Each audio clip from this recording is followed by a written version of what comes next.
सुंदर लड़की की शादी गांव के गठिया आदमी से।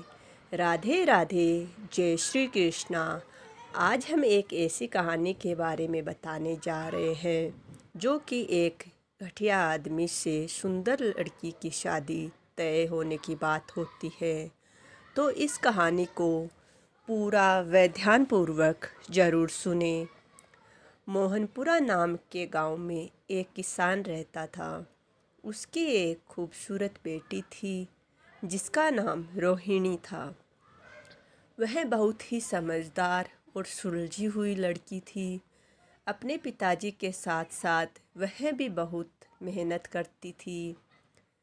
एक बार उसके पिताजी पर बहुत ज़्यादा कर्ज हो गया था और जिस आदमी से उसके पिताजी ने कर्ज लिया था वो उसी गांव का था और बहुत ही घटिया आदमी था। अर्थात जिस आदमी से उसके पिताजी ने कर्ज लिया था वह बहुत ही घटिया आदमी था। किसान उस आदमी का कर्ज नहीं चुका पा रहा था तो उस आदमी ने सारे गांव वालों को जमा किया और किसान के घर पर जाकर किसान से कहा कि अगर तुम मेरा कर्जा नहीं दे पा रहे हो तो अपनी बेटी की शादी मुझसे कर दो। यह सुनने के बाद भी वह किसान चुप रहा क्योंकि वो मजबूर था और ये सारी बातें घर में बैठी उस किसान की बेटी सुन रही थी। थोड़ी देर के बाद उस आदमी ने गांव वालों और किसान से कहा कि ठीक है, मैं एक थैली में सफ़ेद और एक काला पत्थर डालूंगा और इसकी बेटी को थैली में से कोई एक पत्थर निकालना पड़ेगा। अगर सफ़ेद पत्थर निकला तो मैं कर्ज भी माफ़ कर दूंगा और इसकी बेटी से शादी भी नहीं करूंगा। लेकिन अगर काला पत्थर निकला तो कर्जा तो मैं माफ़ कर दूंगा मगर इसको अपनी बेटी से मेरी शादी करवानी पड़ेगी। किसान की लड़की इस बात के लिए राजी हो गई और सारे गांव वाले भी सहमत हो गए। उस आदमी ने थैली के अंदर सबके सामने 2 पत्थर डाले, लेकिन बड़े ही चालाकी से उस आदमी ने दोनों ही पत्थर उस थैली में काले डाले थे और यह किसान की बेटी को दिख गया था कि थैली के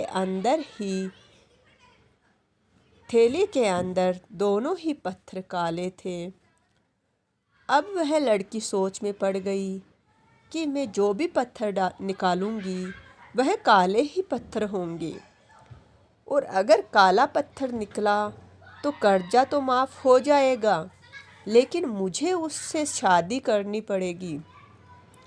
और अगर मैंने सारे गांव वालों को यह बात बता दी कि इस थैली में दोनों ही पत्थर काले डाले हैं तो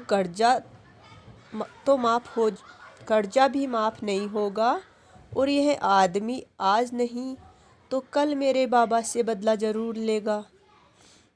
लड़की यह सोच ही रही थी कि लड़की को तभी थैली से पत्थर निकालने को कहा गया। लड़की ने थैली में हाथ डाला और एक पत्थर बाहर निकाला और बिना किसी को बताए उस पत्थर को ज़मीन पर गिरा दिया और ज़मीन पर गिरने के बाद वह पत्थर दूसरे पत्थरों में मिल गया।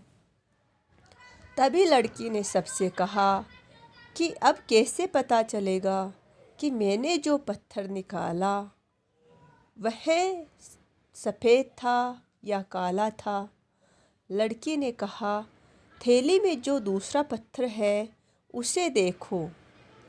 अगर थैली में सफ़ेद पत्थर है तो मैंने काला पत्थर निकाला है और अगर थैली में काला पत्थर है तो मैंने सफ़ेद पत्थर निकाला था और थैली में तो सिर्फ काले ही पत्थर थे।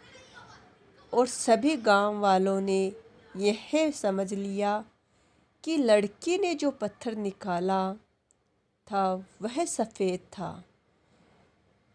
क्योंकि थैली में जो पत्थर रखे थे वो दोनों काले थे और लड़की ने एक पत्थर नीचे गिरा दिया तो दूसरा पत्थर भी काला ही मिला। इसलिए किसान का कर्ज भी माफ़ हो गया और उसकी बेटी को उस आदमी से शादी भी नहीं करनी पड़ी। ज़िंदगी में इंसान कई बार मजबूर हो जाता है और उसके सामने जो हालत होती है उसे उसी के हिसाब से चलना पड़ता है। इस कहानी से हमें यह सीख मिलती है, जब भी आप मजबूर हो जाओ और मजबूरी में आपका कोई फ़ायदा उठाना चाहता हो तो इनोसेंट मत बनो, बल्कि अपने दिमाग का इस्तेमाल करो।